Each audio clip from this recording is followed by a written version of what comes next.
एक आणखी तपशीलवार आणि त्याच अनुषंगानं महत्त्वाची ताजी घडामोड आहे ती म्हणजे मुंबईमध्ये अखेरीस शिंदे 100 पेक्षा जागा कमी स्वीकारायला तयार झालेत का हा प्रश्न आहे। एका बाजूला भारतीय जनता पार्टी काहीही करून 70च्या वर जागा देणार नाही, 80च्या वर जागा देणार नाही असं म्हणत असताना फार ताणू नका असे सल्लेही भारतीय जनता पार्टीच्या नेतृत्वानं शीर्षस्थ नेतृत्वाकडून थोडक्यात त्यांच्या सोबत असलेल्या इतर नेत्यांना दिलेले आहेत। देवेंद्र फडणवीस यांच्या नेतृत्वामध्ये भारतीय जनता पार्टीची एक महत्त्वपूर्ण बैठक सध्या सुरू आहे।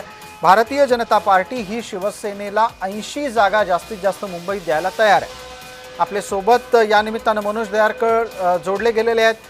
शिवसेनेला किमान 100 जागा हव्या आहेत मनोज, अशा स्थितीमध्ये 80 जागा दिल्या तर शिंदे स्वीकारतील का, की या पद्धतीचा जो चर्चेतला अडथळा आहे तो शेवटपर्यंत कायम राहील? मनोज, नक्कीच प्रसाद सर, आपण बघितलं महत्वपूर्ण बैठक ही वर्षा निवासस्थानी झालेली मुख्यमंत्री देवेंद्र फडणवीस यांच्या उपस्थितीमध्ये आपण बघितलं ही महत्वपूर्ण बैठक सुरू आहे। या बैठकीमध्ये जागा वाटपाचा तिढा सुटेल का हा मोठा प्रश्न आहे, कारण की एका ठिकाणी शिवसेना आपण बघितलं 100 पेक्षा अधिक जागा मागत आहे आणि एका ठिकाणी भाजपने 150+ हा नारा देखील दिलेला आहे। त्यामुळे भाजप पुढे 100 जागा न देता 80 जागा आहे शिवसेनेने घ्यावा आणि या ठिकाणी लढा। पण आपण त्याच्या सिटिंग ज्या जागा आहेत त्या शिवसेनेच्या आपण बघितलं मागच्या निवडणुकीच्या महानगरपालिकेच्या आपण बघितलं तर 80 पेक्षा जास्त आणि त्या जागा आम्हाला द्यावा अशी शिवसेनेची मागणी आहे। पण या ठिकाणी शिवसेनेला ही जागा न देता आपण या ठिकाणी बघितलं तुम्ही 70 पेक्षा अधिक घ्या, कारण की जास्त तुम्ही ठाकरेंसमोर लढला तर तुम्हाला या ठिकाणी पराभव पत्करावा लागू शकतो।